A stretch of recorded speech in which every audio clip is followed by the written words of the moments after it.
Hello. Oh, zana radio hek to a kanan te deu zung zung nga stage valley le minan chep deu a amaro chu ati thei tho tura ngai ta ila zena hian ramnu north branch Christian Thalai Polten Golden Jubilee kumsum nga na inlom na tura musical drama titura min somi kan lom tak seta musical drama titu te ayo in Ramnu North Branch Christian Thalai Polte Golden Jubilee chibai kan buk chewa in zawai chunga lom thu kan soyani tin zanina hian hei kan musical drama hi kumsang kha zakwa somkwa paruk khan pulal zemoyan aphua khabi hun lai khan doors ti te le sap la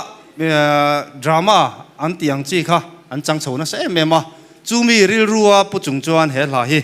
van ram ti la hi phu chuak ta a tiang chuan kal chho zela general conference a ten chang chowa tin aizol chung le khopon lama te rampon han ti chuan aizol khopon lama theng point ti khan an chang chho ta zela chang tu po chi sang sang anom chowa ati rami tak te kha tu ngen ni kha anin sha hlei thei to lova tiang chuan an chang chowa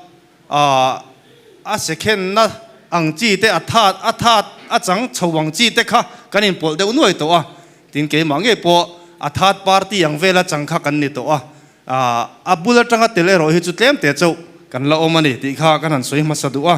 kumsang ka zakwa som kwa paruka khan euphonia anwa rikota chuta zai te chu khongai nan ding sela kala ma piang te pulal fak zuala fakte ya na chi na zai khani a tin nula zo than pui numami an female voice amika pufakte u hi ani a tin pumal som kima tuna talen ton sat zo chi atekha ni boka tangwal vila lom zuala loma ti hi om lo mai the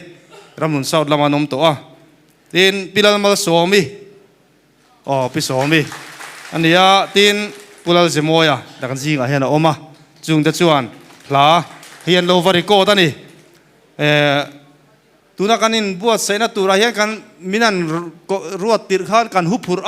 ti to lo mai hi kan duwa kan zak veli malai ang khan to lo wa adik tak chuan tun lai ang a thang thar tam tak tena an musical drama anan ti te nen chuin ang lo em kan chang zak ve amaro chun nula sang te kan som na min ngai poimo saka sang te in thei to bin chu puya kan drama te po engeng mo chen chu kan an ti danglam chowa tiang chuanin kanan zira tumriat vel lai chu kanan bei chho ve hupur rutak chungin uisa te kan ei ve ni in voksa te kan ei ve boka yang chuan tha thau takin kanan ti chowa ti sa thar te bo he kan nei ve kanin buat sai ve na sa ni hemi tan hian ti kha kanan soilang du in zawai chunga kan group ti ve mela kan ti sa den VMD tin ziaka vanrau musical drama ti na ni meng chu in zawai chunga ke ni ho hi kan lom tak zet ani Golden Jubilee chi bai kan bu ka cheu kimen introduction kala pelo he tami hi pu ms dong zuala ani hi musical drama tira tanga chang ngar dong drama ati khopa drama lo tui pui kha ni ang sa thei me ome tin pulal mal soma mama ani tin muante pulal ram muan puya nula ti to lo mai ang pi ma kimi ani atira changala chang chhong ngar khala ani boka tin nula glory lal hupui ho salutu khanui sumanga kan choi khomaten tum char char hemiten pi sang pui ani bong kon lama anoma kan siat theidan tur chuan upapa ku nga kan samei theye khami fanu kha ani po hun rei tak lo chang to ni tin puro hing lova china zai tu kha ni ron chena sadona ni ke hi pusilal thanzama kani khong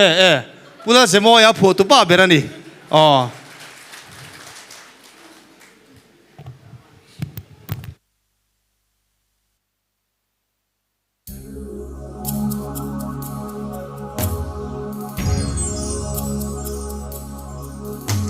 Thalai Kovel fin na ma mainom sat na tul kira man lel mek te Krista mangai reti taka lei shing mang meke itil teru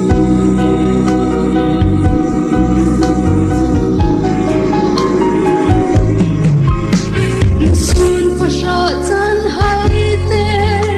piang sual lungai re thei te sual banga ril ru bei dong te tan he lei lung lai na chan su ba van dong dong dong and don't dream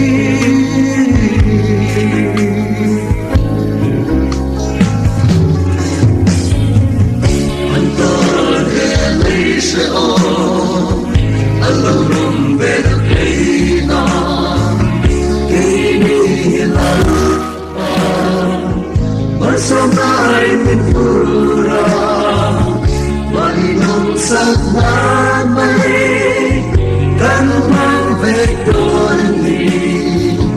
masumaming puso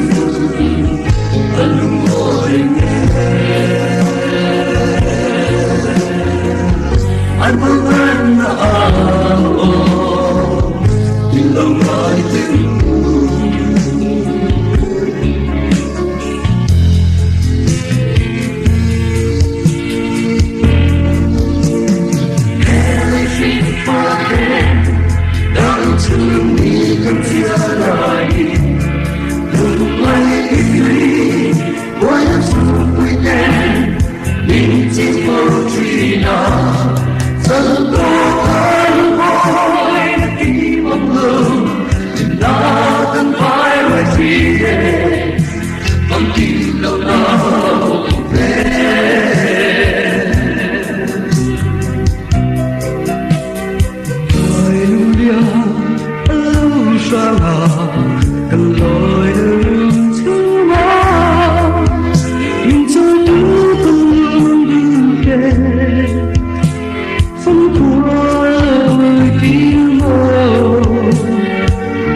I really